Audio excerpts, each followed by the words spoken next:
Salut à tous et bienvenue dans cette nouvelle vidéo. Aujourd'hui, je vais partager avec vous 5 secrets pour avoir l'air confiant en parlant en public.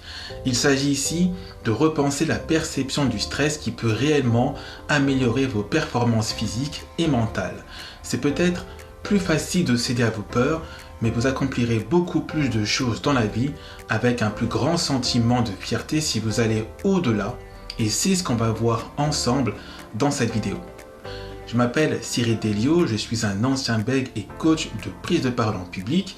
J'accompagne des centaines de personnes à surmonter leur tendance à bégayer et à devenir plus éloquent et assurant en public.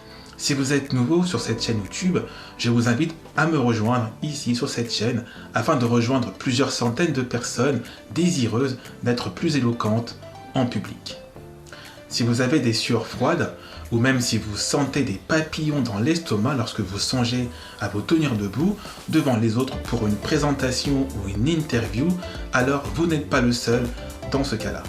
Selon une étude, la peur de parler en public affecterait environ 75% des adultes. Certaines personnes, avec un petit effort, ont la capacité de vaincre ces peurs et d'être plus confiants. Pour d'autres, cela demande beaucoup plus de travail et quelques conseils pour masquer ces pressions mentales. Je comprends trop bien la nécessité de ces conseils car j'étais moi-même dans ce cas de figure lors de ma toute première intervention en public pour présenter des produits de santé. À force de faire des présentations en public, j'ai découvert 5 moyens pour augmenter au plus haut niveau ma confiance en moi lorsque je suis sur scène. Que je sois devant quelques clients professionnels ou plusieurs centaines de membres de l'auditoire, ces 5 conseils m'ont aidé à communiquer des présentations dont je peux toujours être fier aujourd'hui. Le premier conseil est de faire sourire le public. D'après mon expérience, j'ai découvert que commencer par une bonne blague offre toujours une bonne direction au discours. Cela allège immédiatement l'ambiance dans la pièce et m'aide à me détendre. Ce qu'il y a de plaisant à voir dans le public, c'est leur visage souriant et bienveillant. En particulier si vous avez réussi à amener le public à se joindre à vous pour rire d'une blague introductive.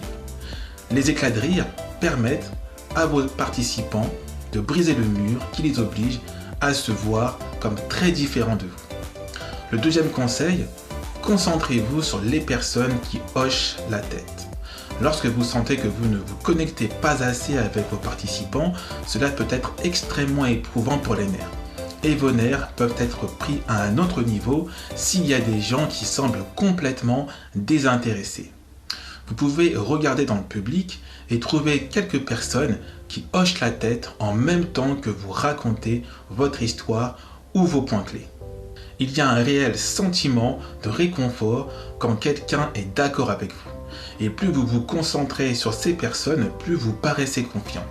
Et plus vous paraissez confiant, plus vous attirez des personnes autour de vous. À mi-chemin de votre exposé, vous pourrez probablement vous rendre compte que la salle remplie de personnes hoche la tête avec vous et sont suspendues à chacun de vos mots. Tout d'un coup, la tension sur vos nerfs commence à redescendre. Le troisième conseil, soyez expressif avec vos émotions.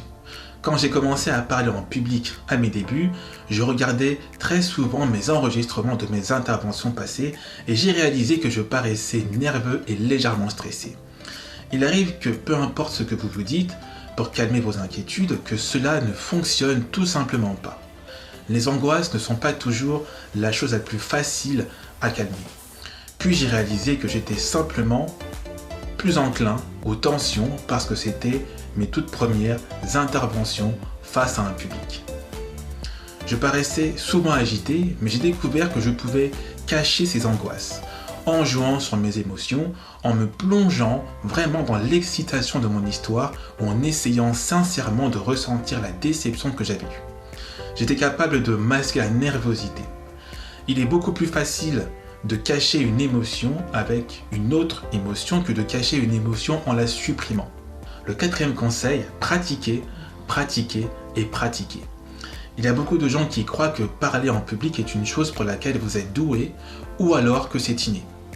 J'ai appris par expérience personnelle que parler peut être construit, mais il faut être prêt à y consacrer du temps. quand j'ai commencé à parler en tant que présentateur auprès d'une entreprise de marketing, j'ai su ce qu'il me restait à faire pour évoluer. Travailler ma présence. Après chaque engagement, je passais en revue les vidéos pour voir ce que je pouvais améliorer. Tout comme à l'école, dans les sports et les affaires, plus je pratiquais, plus j'avais confiance en moi et mieux je pouvais performer. J'ai réalisé que parler ne devrait pas être si différent. Avec de plus en plus de discours pratiques, je pouvais visiblement améliorer mes performances et apporter des points en plus pour mes futures interventions.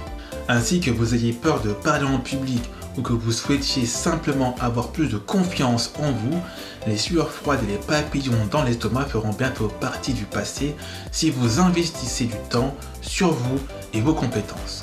Justement, j'ai créé une formation complète dans laquelle vous trouverez tous les outils et bonnes pratiques pour être excellent en public afin que vous deveniez l'expert de votre prochaine intervention en public. Pour cela, je vous invite tout simplement à cliquer sur le lien en description sous la vidéo. Cette vidéo est bientôt terminée. Juste avant de conclure, j'aimerais dire quelques mots à propos de la confiance en soi. La confiance en soi vient de l'intérieur et personne ne peut la créer pour vous. Vous ne gagnerez pas en confiance si vous n'agissez pas. Sachez que vous mettre mal à l'aise 2 fois de suite vous aidera à vous sentir plus à l'aise dans la même situation pour toujours, car vous aurez acquis l'expérience de l'instant présent. Et vous aurez constaté aussi que rien de gravissime ne vous est arrivé. Vous êtes toujours vivant et en bonne santé. Cela signifie que vous pouvez encore changer les choses en votre faveur. Voilà, si vous souhaitez vous entraîner à la pratique de la prise de parole en public, je vous invite à télécharger gratuitement ma stratégie en 11 étapes pour devenir éloquent en public en cliquant sur le lien en description sous la vidéo. Si vous avez aimé la vidéo, je vous invite à mettre un petit pouce bleu et de vous abonner à ma chaîne YouTube pour être au courant de toutes mes prochaines vidéos. Je vous dis à très vite dans une prochaine vidéo. Prenez soin de vous.